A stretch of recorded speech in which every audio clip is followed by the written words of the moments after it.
বিসমিল্লাহির রহমানির রহিম। আসসালামু আলাইকুম রহমতুল্লাহি ওয়া বারাকাতুহু। দশমিক বিডি চ্যানেলের পক্ষ থেকে তোমাদের সবাইকে স্বাগতম। আজ আমি দশম শ্রেণীর উচ্চতর গণিত বইয়ের অষ্টম অধ্যায়ের উদাহরণ 24 যে নাম্বার অঙ্কটা দেওয়া আছে এটা দিয়ে শুরু করব। দেখো এখানে দেওয়া আছে sine 11π/90 plus cos π/30 plus sine 101π/90 cos 31π/30 plus cos 5π/3। এইটা দেওয়া আছে চতুর্ভাগের সাহায্যে, এটাকে আমাকে সমাধান করতে হবে। যেহেতু চতুর্ভাগের প্রত্যেকটা কোণ দেওয়া আছে 90 ডিগ্রি করে, ওই জন্য 90, 180, 270, 360 এই কোণগুলোর সাথে এগুলোকে আমরা তুলনা করব। তাহলে আমাকে দেখতে হবে এই যে কোণটা আছে এটা কত ডিগ্রি। তাহলে আমরা 180কে 11 দ্বারা গুণ করে 90 দ্বারা ভাগ করব। 180 গুণন 11 ভাগ 90। দেখো তাহলে আমাদের চতুর্ভাগের কোণগুলো কত? 90 ডিগ্রি করে। এখানে 90 এর চেয়ে অনেক ছোট, মাত্র 22 ডিগ্রি। তাহলে যা আছে তাই রাখবো আমি এটা। তাহলে 11π/90। তারপরেরটাতে যাও, এখানে আছে π/30। তাহলে 180 ভাগ হচ্ছে 30। দেখো কত হয়, এটা 6, আরও অনেক ছোট। তাহলে এটাও যা আছে তাই থাকবে, π/30। এখন এইটা দেখো কত হয়, 101π ভাগ হচ্ছে তোমার 90। হ্যাঁ, এটা হচ্ছে 202। তার মানে আমি চতুর্ভাগের সাথে তুলনা করতে পারবো। 202 মানে হচ্ছে 90 আর 90 যোগ করলে 180। তাহলে 180 প্লাস করতে পারি 202। তাহলে আমি 180 প্লাস করতেছি এইটার সাথে। তাহলে 180 প্লাস করো। তাহলে এখানে লিখতেছি সাইন, একটু নিচে লিখতেছি যেহেতু এই লাইনটা আছে।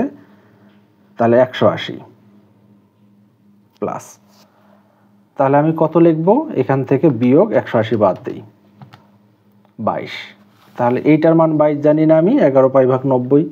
এটার মান তো 22 জানি। তাহলে আমি এখানে এটা লিখতেছি 11π/90।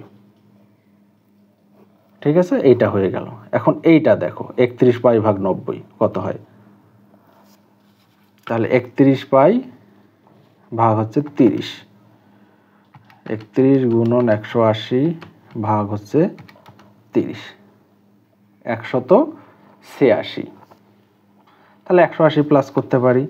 তাহলে এটার জন্য আমরা করতেছি 180 প্লাস। তাহলে এখানে কস থাকবে, তাহলে 180 প্লাস।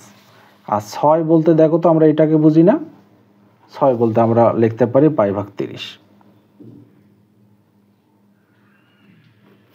ঠিক আছে, তারপরে এই যে এটা আছে এটা করো প্লাস। তাহলে এখানে হচ্ছে কস, এখানে দেখো তো কত হয়, 5π/3। 180 গুণন 5/3, 300। তাহলে 270 প্লাস করতে পারি। হ্যাঁ, 270। তাহলে এখানে হচ্ছে 3π/2 প্লাস, তার সঙ্গে কত যোগ করতে হবে? 30। তাহলে আমি এখানে দিচ্ছি π/6। এখন দেখো তোমাদের যদি মনে হয় যে 270কে আমি 3π/2 লিখবো, এটা জানবো কিভাবে? তাহলে আমি যে সংখ্যাকে পায়ে রূপান্তর করতে চাবো সেইটাকে আমি 180 দ্বারা ভাগ করব। তাহলে 270 ভাগ হচ্ছে 180। দেখো শিফট চাপে এই বিভাগ বি চাপো। তাহলে দেখো 3π/2। এই যে আমি 3π/2 লিখছি। তোমরা 180কে 3 দ্বারা গুণ করে 2 দ্বারা ভাগ করো, চলে আসবে 270। ঠিক আছে, আবার আমরা প্রথম থেকে কাজ শুরু করি। এটা যা আছে তাই লিখি। একটু গ্যাপ দিয়ে রাখতেছি এই লাইনটা যেন এখান থেকে গ্যাপ হয়। তাহলে এখান থেকে লিখতে পারি 11π/90 প্লাস, এখানে দেখো দেওয়া আছে কস π/30। তারপর এখানে দেখো চতুর্ভাগে ফেলাই দিতে হবে। এখানে আমি আপাতত মাইনাস দিয়ে রাখতেছি, পরে যদি প্লাস হয় প্লাস দিব। সবার আগে দেখো তো 180 ডিগ্রি পরিবর্তন না অপরিবর্তন? অবশ্যই অপরিবর্তন, যা আছে তাই থাকবে।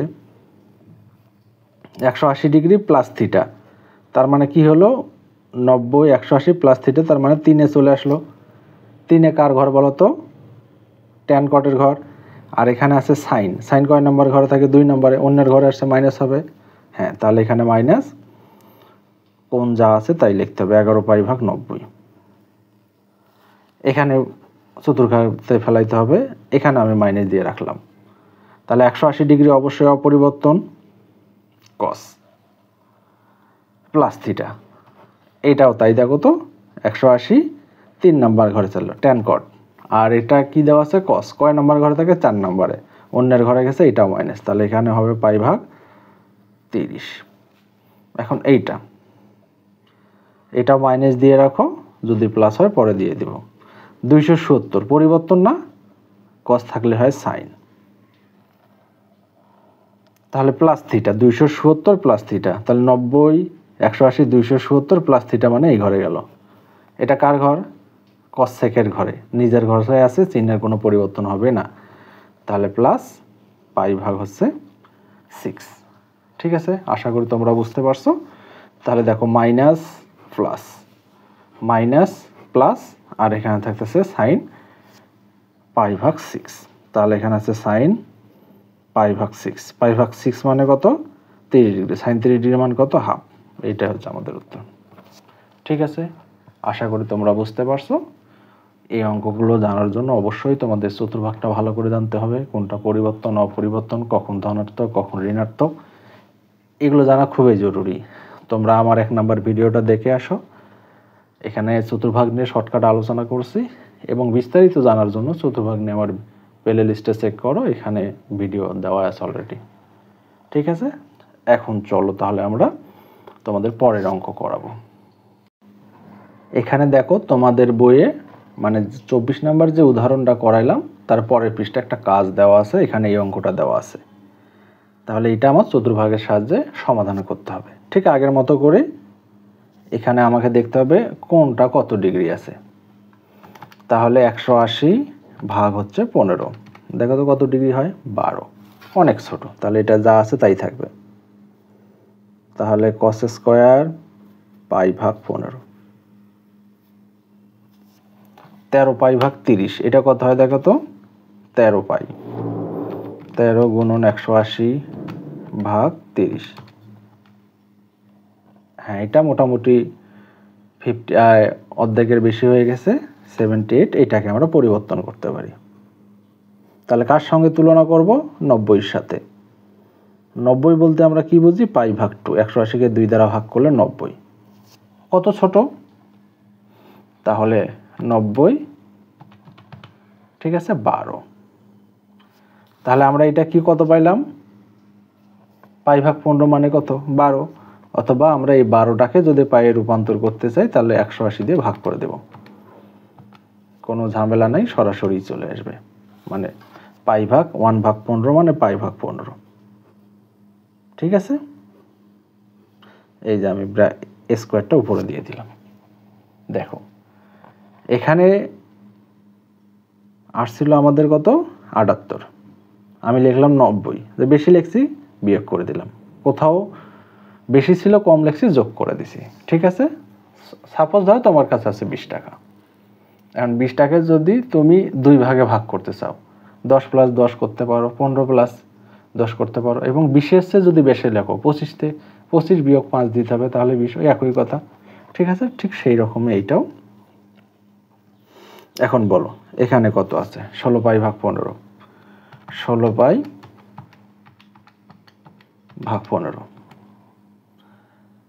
192, তার মানে 180-র সাথে আমরা তুলনা করতে পারি। তাহলে এখানে cos 180, এখানে আছে কত? 192, তাই না? বিয়োগ দাও 180, 12। তাহলে 12কে আমি যদি পায়ে রূপান্তর করে 180 দ্বারা ভাগ, শিফট চাপে বিভাগ বি চাপো, পাই ভাগ 15। তাহলে এখানে হচ্ছে পাই ভাগ 15। দেখো এখানে কম লিখছিলাম, যোগ করে দিলাম, তারপর স্কোয়ারটা দিয়ে দিলাম, তারপর এইটা আমি নিচে লিখতেছি এইটা প্লাস, কস এখানে কত আছে 47 পাই ভাগ 30 47180 282 ঠিক আছে 282 যদি হয় তাহলে আমি কি করতে পারি 270 করতে পারি তাহলে 3 পাই ভাগ 2 প্লাস 270 82 12 বলতে পাই ভাগ 15 উপরে তার উপর স্কয়ার ঠিক আছে আমার ভাঙানোর কাজ শেষ দেখো বইয়ে কিভাবে আছে সেটা নিয়ে খুব বেশি চিন্তা করার কারণ নাই তোমরা সুন্দরভাবে ভাঙাইতে পারলেই হয়ে যাবে এখন দেখো আমরা পরের লাইন কাজ করব এটা যা আছে তাই থাকবে cos স্কয়ার পাই ভাগ 15 প্লাস এখানে আমি নির্ধায় প্লাস দিতে পারলাম কোনো দ্বিধাদ্বন্দ্ব ছাড়াই কারণ স্কয়ার থাকলে মাইনাস থাকলে ওটা প্লাস হয়েই যাবে ঠিক আছে 90 ডিগ্রি পরিবর্তন কিনা বলো তো হ্যাঁ পরিবর্তন cos আছে হয়ে যাবে sin মাইনাস থিটা মাইনাস থাকলে যে ঘরে আছে ওই ঘরেতে 90 মাইনাস থাকলে যে ঘরে আছে এই ঘরে এটা অল পজিটিভের ঘর তাহলে চিহ্নের কোনো পরিবর্তনের ঝামেলা নাই তাহলে এটা হচ্ছে 15 আচ্ছা উপরেই দিলাম আমি স্কয়ারটা ঠিক আছে তারপর এইটা লেখো প্লাস সেকেন্ড ব্র্যাকেট দিয়ে দিলাম 180 ডিগ্রি অপরিবর্তন তাই না প্লাস থিটা 180 90 180 প্লাস থিটা 3 নম্বরের ঘরে তাহলে একটা মাইনাস চিহ্ন আসবে কারণ cos থাকে 4 নম্বরে অবস্থান করতেছে 3 এ তাহলে এখানে একটা মাইনাস চলেই আসবে পাই ভাগ 15 যেহেতু স্কয়ার আছে মাইনাসে কোনো কাজে আসবে না ঠিক আছে তারপর এইটা লিখো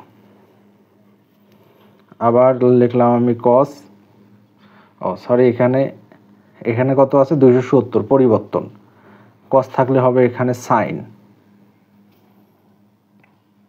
প্লাস থিটা 90 180 270 প্লাস থিটা মানে 4 নাম্বার ঘরে cos নিজের ঘরে আছে চিহ্নের কোনো পরিবর্তন নাই তাহলে পাই ভাগ 15 ঠিক আছে আশা করি তোমরা বুঝতে পারছো এবার আমি ব্র্যাকেটগুলো উঠাই দেব তাহলে এখানে cos স্কয়ার পাই ভাগ 15 প্লাস sin স্কয়ার